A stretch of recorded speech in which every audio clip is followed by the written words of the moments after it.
911, what is your emergency? Units respond code 3 to a 1050 on the highway. Vehicles are blocking multiple We're en route lanes to the of travel. hospital. Patient is currently having We've got a cardiac 4-alarm arrest and has fire been here. intubated. Send Protesters additional are trucks. outside of City Hall and they are not complying with our Out on orders to 1. Hold the disperse. air. In a rapidly changing world for first responders where it seems that every day the rules and norms are changing, there is one voice you can count on to give you the latest in emergency news. That is Lifeline.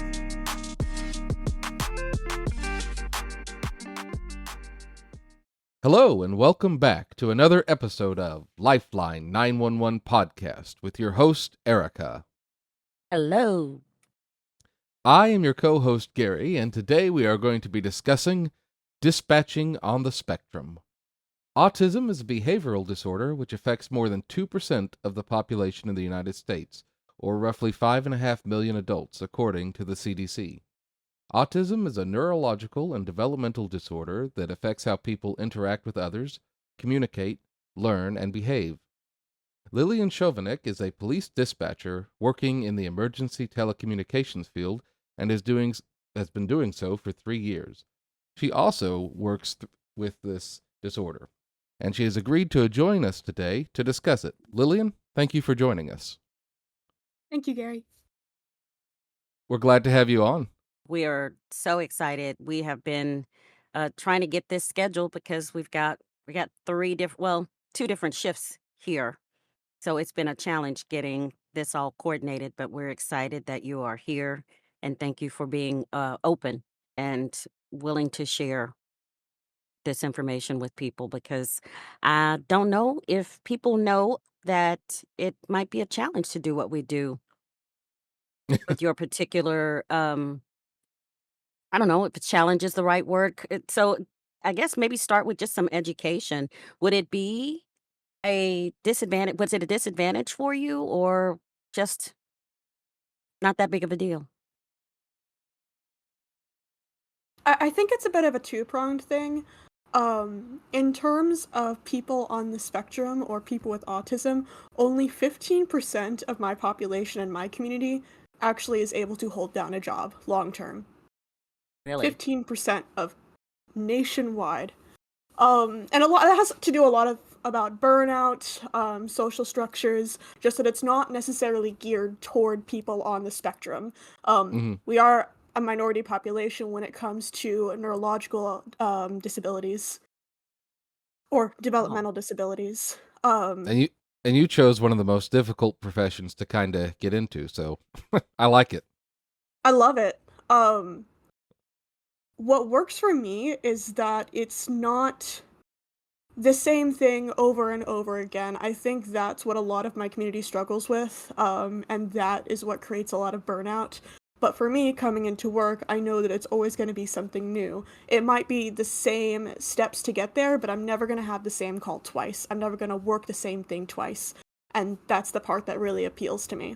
I was told before I came to work here by two different people, one, that I'd be very good at this job because of my background, and two, that I would never make it because of my background. And I took the second one to heart out of spite that I had to do this.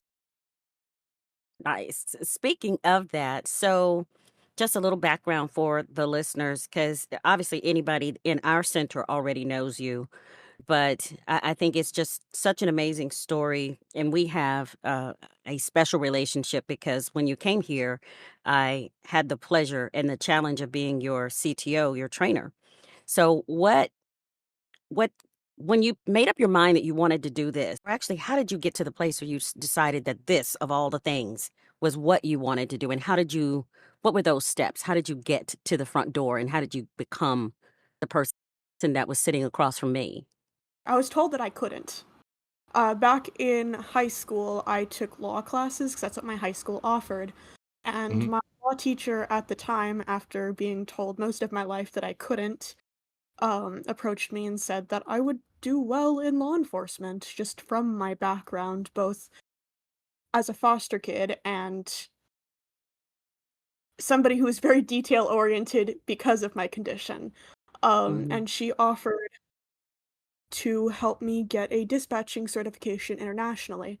So I got through the I have my card somewhere, the International Dispatching Institute to do 911, fire, EMS, and police. I know it's not I haven't Wow. kept up with it, so it's not current, but that's what I came into this with. Um, I graduated at 17 and submitted my application as soon as I turned 18, and they weren't gonna hire me pretty much every step of the way. Um, Wait, I made the when intro you say that, what do you mean? when I was in my psych eval, they weren't gonna sign off on me because I was an autistic 18-year-old who was fresh out of the foster system. The psychiatrist who does all of APD's interviews and evaluations thought that it would be a potential liability, both for other people and for me if I were to have a meltdown. Um, I had to spend an hour basically pleading my case that of anybody, I'm qualified to do this. I have my certification. I spent a year getting my certification, and I want to do the job. And I'm not going to be told that I can't do it. Wow. Yeah, and that kind of want to do the job that you're talking about. I definitely see. I remember when you were in training. I think I'd ask you, or like somehow you'd come up and talk to me about it, and like you were like, "Don't joke with me," or like, "Don't." You're just like, "Be straight with me," and like whatever feedback you have. And I really appreciated you letting me know that because that really colored how I gave you feedback on things, and have given you feedback on things throughout the year. And it is appreciative. That's what I have to tell people up front, and that's why I think training with Erica worked very well for me because you are very upfront, and that helped me be the dispatcher that I am today and helped not only help my professional skills, but also a lot of my like social skills because I turned into an adult during COVID. I didn't really have a lot of professional experience working with anybody. This is my first job, Yeah. Yeah. especially being on the spectrum. My social standards and how I might perceive a situation and tonal inflection don't always translate very well. It is difficult for me managing a lot of, I guess, social settings. I remember a few times during training, Erica, you would have to be like, hey, the way that an officer spoke to me or even a coworker spoke to me, that wasn't nice, that wasn't correct. And it might Yeah. not register to me until well afterward that, oh, I guess that was the tone that was being used because it doesn't register to me. That's why being Yeah. direct and upfront, and that doesn't always work for some people. Um, I know some people still like, and maybe hasn't clicked that beating around the bush does not always work for me. Yeah. I do remember a couple of times when and anybody here that has done especially I don't really know how it is with EMS and with fire, but I know when you're training a police dispatcher, sometimes the officers in that training process can become, let's just say, less than patient. And while they may not be downright ugly, their frustration or lack of patience can sometimes come across. And what I found to be true for Lily is she would just be like, doom, doom, doom, doom, doom, just going, moving right along. And I'm going, hold on, wait a minute. I'm not okay with that. And I would say to you, that is not okay. And here's why. And I want you to pick up on those tones so that when you hear that again, you know to adjust, which I had to adjust. I never trained anyone who was on the spectrum that I knew of. And I was just blown away by your willingness to be so upfront and open and quite frankly vulnerable. Do you think that that's a trait that is common with people with autism? No, Hmm. not necessarily. Because me being open, has to do a lot with a term. I think it's also used in ADHD, but primarily in autism with masking. To an extent, we all mask, but it, in an extreme sense, is exclusively used by people on the spectrum.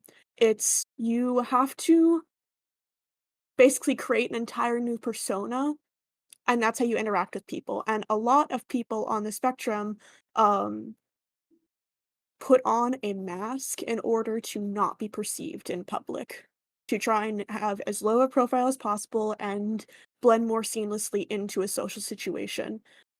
Masking is physically and emotionally taxing, and there's Yeah. a lot of trauma associated with it whenever you try to demask. And so during COVID, and as I aged out of the system, I decided that I did not want to do that. I Yeah. didn't want to purposely put myself in a taxing and very just draining situation in an already stressful workplace. So while the world will not does not have to soften itself to me, I'm not going to soften myself to the world. I will be upfront and frank with people. Whether they choose to take that well or not is their own decision, but I'm not going to change the way I am because I can't. This is neurologically how I'm wired.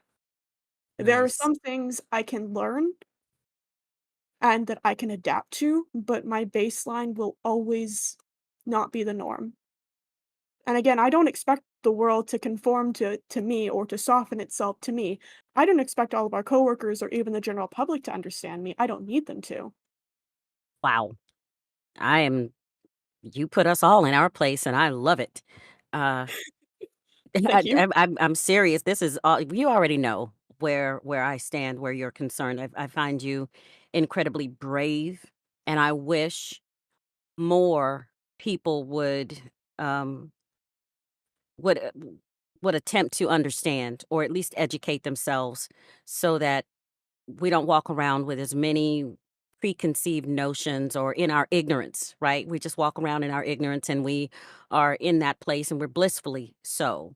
You are, I think you said 15% of your population is not able to hold down a job long term. The few that are, I think, are discouraged from even trying it because of the way the world sees them. Would you agree with Yes, that? absolutely. It's like you said, it's vulnerable being open and out. Like as a member of the community, both because I think that there's a lot of preconceived notions of feebleness. Um, a term Hmm. you'll see often used is infantilization. It's basically whenever, if for listeners, somebody thinking that I am incapable of doing something because of my position, my Hmm. condition. They will Yeah. talk down to me. They might not even realize that they're doing it. Most of the time, it's not ill intended, but it is still done. And so Wow. that can discourage people. Like, no, I don't want to be perceived as helpless. I don't want to be perceived that I need aid. You'll see a lot of times in the community terms like high functioning and low functioning are used. Um, Hmm. I know in presentations I've mentioned, they're very outdated terms, and by a lot of the community they're seen as offensive. What's normally used, or at least what I use, is high needs versus low needs, because that's what it all boils down to is somebody who just has like higher needs. They need more. They need more attention. On my side, I'm very low needs. I can live mostly independently. I don't need somebody hovering over me 24/7. I have Hmm. setbacks that I might not be able to overcome, but I can adapt to them, and I have enough self to adapt to them. And I'm glad you said that because it is it is absolutely true that when you came into the center, I don't even remember who it was, and I even if I did, I guess I wouldn't say it, but I don't remember the person. Actually, I remember at least a couple of people, but it was there were stories that came at me. I guess people attempting to prepare me for training you. And I remember thinking, "Oh my, okay, on the spectrum, what exactly does that mean?" And so I went to try to educate myself, but I went to all the wrong places, right? And I got all the noise that you get. I got, you know, the fact that she was able to speak means that she is verbal and but there's no way that she's going to be able to make it through this training when she gets to me because for people who are listening our training goes day shift, evening shift, night shift, and obviously day shift being, the less stress most of the time, and it's the place where a trainee begins their learning at a slower pace, and we're able to adapt the program to them a lot better. And evening shift, so it's basically on an incline. And I remember thinking to myself, how am I going to teach this young woman when she gets to night shift, which is where, if we're honest, all the good stuff happens, all the crazy. And if anybody remembers the song by Houdini from back in like the 80s, the freaks come out at night. That's what I was thinking. Oh, Oh my God, I'm Erica. dating. I know, I know, I know. I just dated myself, but that's okay because that's good stuff. But really, I was thinking that very thing. How am I going to teach her? And I remember people saying to me, Lily, really, she's great. She's got a wonderful personality, sweet as she can be, but that's not going to be enough for her to be able to do this. And if I'm frank, I was petrified. I wonder if you were able to tell that. Sometimes, but I again, I wanted to do the job, and when I was accepted, before I even started my onboarding and classroom training, before anybody congratulated me, the first thing a former friend of mine told me was that I would not make it the year. I would not pass. I remember Mm. And you telling me that. I took that as a challenge Yeah. that no matter what happened, I'd still do it Mhm. because I wanted the job. And like I told the interviewer, if you don't hire me now, I'll reapply as soon as the next thing comes out. Wow. I would love to know who that was. That's crazy. I would love to know who that was. Cause so how do you like me now type of thing. So, okay. I remember being told during my training, by an officer who had called up that my voice made people uncomfortable. Um, Mm. What? What that the what the I hell kind of thing had is that to say? Well, no kidding. I had an annoying, childish, condescending voice that made people uncomfortable. Wow. Somebody thought And that you had a condescending voice? yes, um, That's and crazy that to me. I was told to fix it. And that was, I think, the first and one of the only times I've actually gotten angry at work. Because it felt hopeless talking about my struggles in the workplace. That's not something I can change. My tone, my Right. voice, it is a very conscious effort that I have to put into my actions to Huh. change my tone, and even then, I'm merely mimicking those around me to try and blend in. It's not something that I can naturally do. Masking, as you might say. Yes. Um, Which and s that's I so crazy. yeah, How I awful. I'm sorry. I'm mad now. Okay, go ahead. for a little while, though, it really like, it shook my confidence, because I had gone from being very confident, like I am now, of, "No, I'm not gonna change myself," to,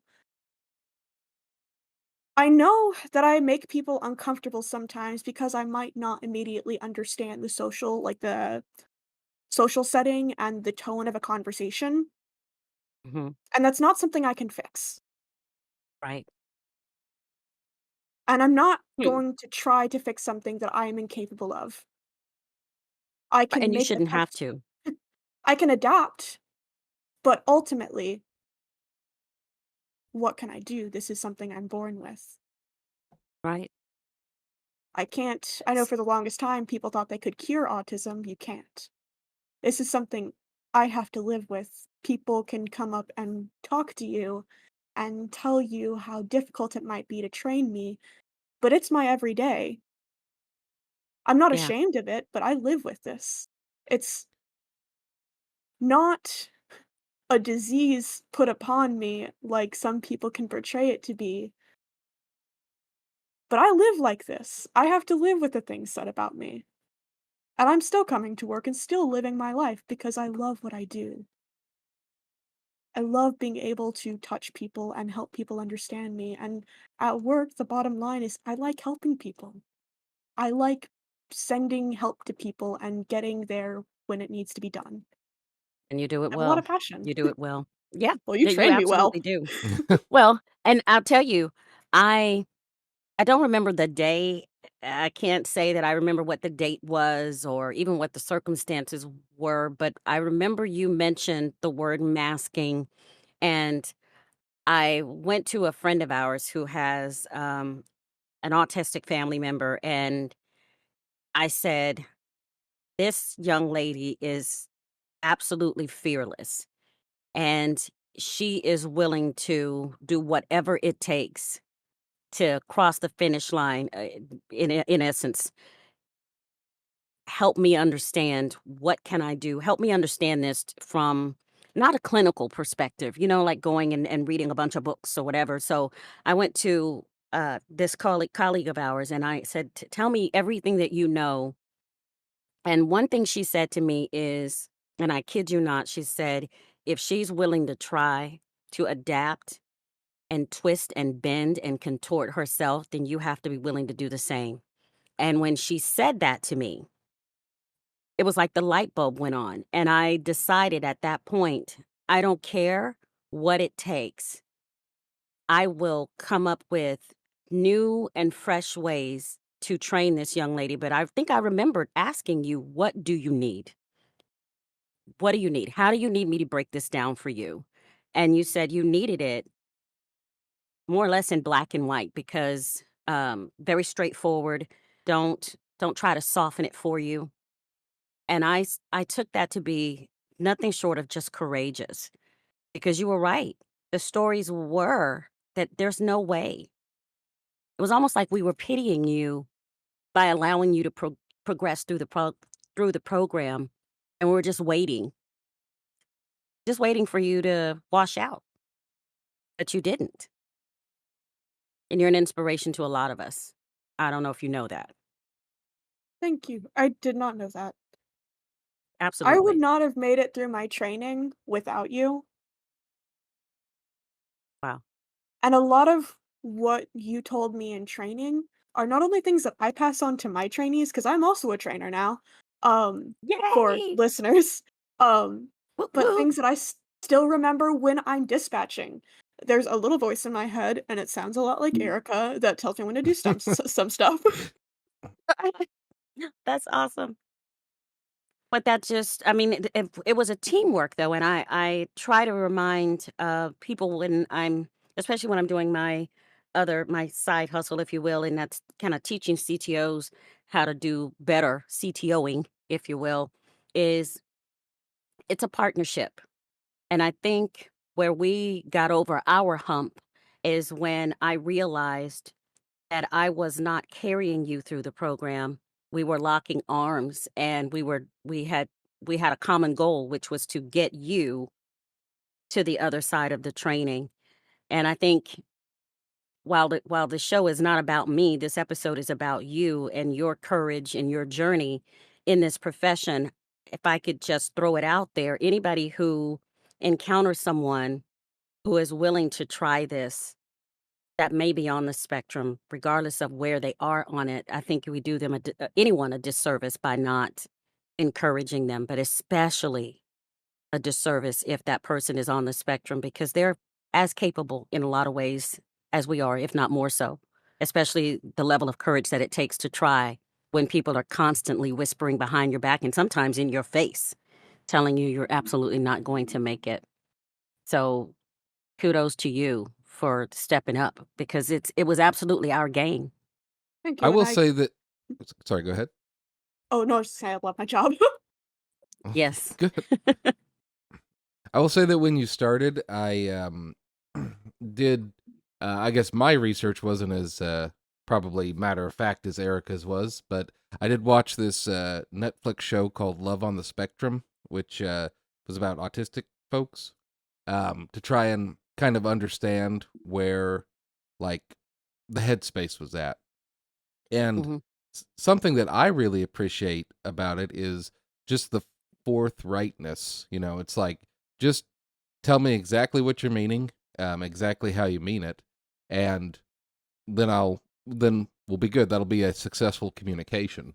Because I think a lot of times um, there's just so much interference in the message you're trying to give people in regards to like subtle context and everything that um, talking with someone who is on the spectrum is kind of a nice relief because you pull all of that out and it's just like, what is the actual message you're trying to send? At least that's kind of how I felt about it. I will say it's very touching to hear that both of you went out of your way to try and match pace with me. Like, okay, I might not know a whole lot about this, but I want to see you succeed. Let's figure this out. Because I didn't know that all of this had happened. It makes me feel very good and also gives a lot of insight into how you all worked so well with me. Yeah. And it's funny because you probably don't know this either, but the training team was also behind you 1000%. I went to our training coordinator and I said, I am petrified. How do I teach this young woman? I absolutely am not going to give up, but do I do I talk to her about it? Do I mention it? I mean, this was weeks before you got to me, weeks, because you were on day shift and I think you were on evenings for a little bit. I don't know if you came to nights immediately. I don't think your situation was one where No, we I had I did to. come to nights. I You went came from to days nights. to nights, and that was part of it, is that I went from day shift straight onto nights. Evening shift was I my don't know phase why. 4. Wow. So you left me and went to evenings? Yup, Ah, I didn't remember that. Okay. my trial by So fire was on nights.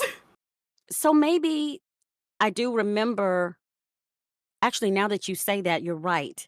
I remember getting the email because we all get an email, every trainer in the, I guess, in the roster for this person. So you get, okay, here's the trainee, here's her packet, and she's going to go from this one to you, or from you to this one.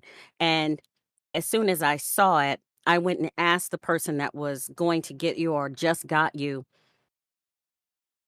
what's the deal?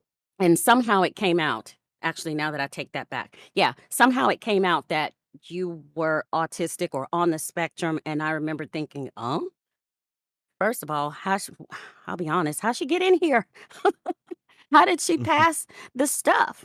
And that was my ignorance, and I sincerely apologize for that, but I think that's just normal. I think people who don't know any better, that's one of the things they think about. Wow, how did she pass the training? How did she, or not the training, the tests that you have to take to get in here? Because we have people that have no drawbacks, setbacks, or anything that are questionable. We wonder how they got in here.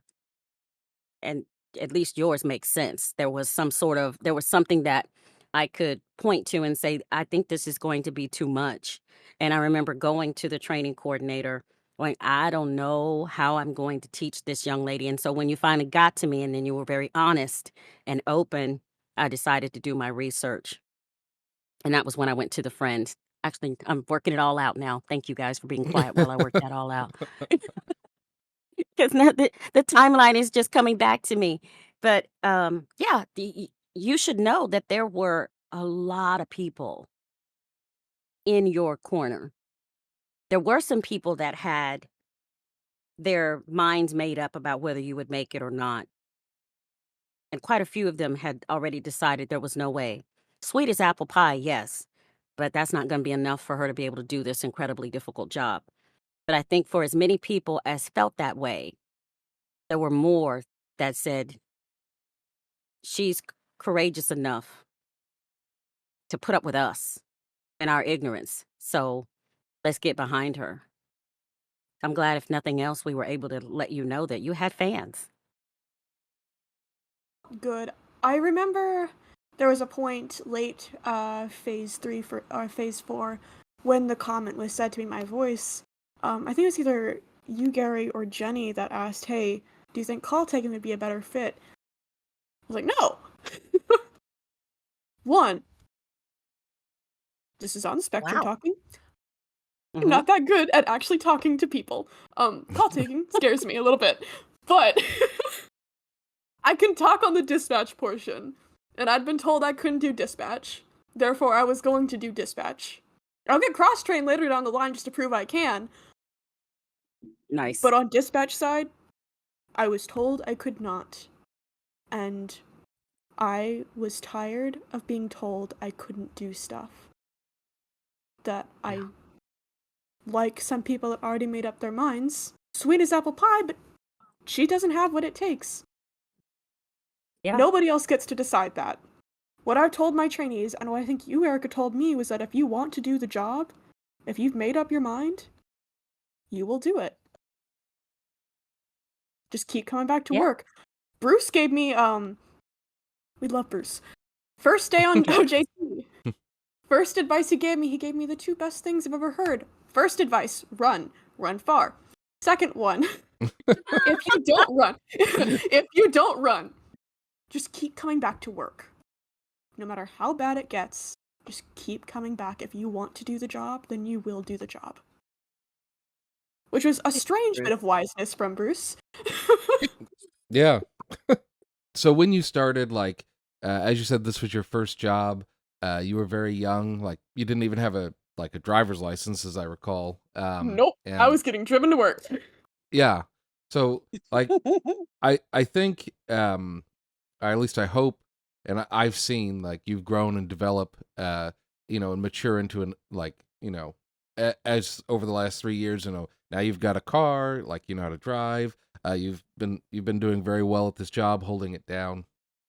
Do you, I guess, have any advice for any of the maybe how did you phrase it? Any of the low needs people on the spectrum who might be thinking, "Ooh, should I try and go for like maybe a telecommunicator's job, or like I shouldn't do that. That's too much. I would never make it." This job was made for people like us. Point blank. Sorry to any neurotypical person. This job was made for people on the spectrum. If you have the Okay. conviction to do the job, this is a job you will never get bored of. You will never get burnt out from. It is something new every single day. You are helping people. You are doing something good. It's amazing. I would trade this job for no other. I decided what I was going to do when I was 16 and working on this license. Um, Despite all of the setbacks and however many people will tell you no and that you are incapable of doing something, nobody else decides what you can and can't do or your capabilities. If you have the drive to do this job, you will be able to do this job. It's never going to be the same thing every day. You are not going to get stuck in a monotonous office job. Yes, you're in an office, but you're in a really cool office that has AC and a little heater. Um, Nice. it works very well though, I think, for people in my position. Um, I know we have at least one or two other people on the spectrum who are on the who work with us. hmm Um, and they do well as well. They also do well. Yeah, I don't know. I know of one other. I'm not sure who the third is, and it's none of my business if they've not shared that with me. But what I love about that is if I don't know it, then that means they're perfectly capable. But at the same time, I wonder if they are unwilling or don't feel safe to share that. Not that they're obligated, but I would like to think that it just happens to be that I don't know. I would love to make sure that they are safe and feel safe to just I be who they will are. I will say, something that one of our coworkers had mentioned to me, who was also on the spectrum, is she was doing her training while I had already passed, and that Mm. my openness, because I clocked her right away, so Yeah, um shocking. it's like it's a sense, you vibe check them and you're like, ooh, you're like me, aren't you? um but she didn't think that anybody else knew. I did. Wow. But through talking with her throughout training and even after training, my openness and just everything, my everything, Yes. has made it a lot more like a comfortable situation to be open. And so I think it just takes one person being the squeaky wheel to open it up for a lot more members of the community who might be looking for a position. Wow. So now we know who our next campaign ought to be. Absolutely. And I will say Yeah. to any Or hiring managers out there, or people that run 911 centers, Lillian has been such a valuable addition. And like, mhm. obviously you can hear in the tone of her voice how hard she works, how much she wanted it. You would be remiss to not at least take a look at somebody like her, because I wouldn't trade her for the world. Absolutely. She is one of our stars, absolutely. And that her condition, if you will, which I completely forget about sometimes, is it has nothing to do with her conviction and her willingness. And I think you would be I echo Gary's sentiment completely. Uh if you find yourself in front of someone who admits to or opens up about being on the spectrum, do yourself a favor and give them a shot. They'll probably be one of the more stable and passionate employees in your center. Yeah, we lucked out big time that we didn't write you off, Lily. It was our gain for sure. Thank you. That means a lot to hear.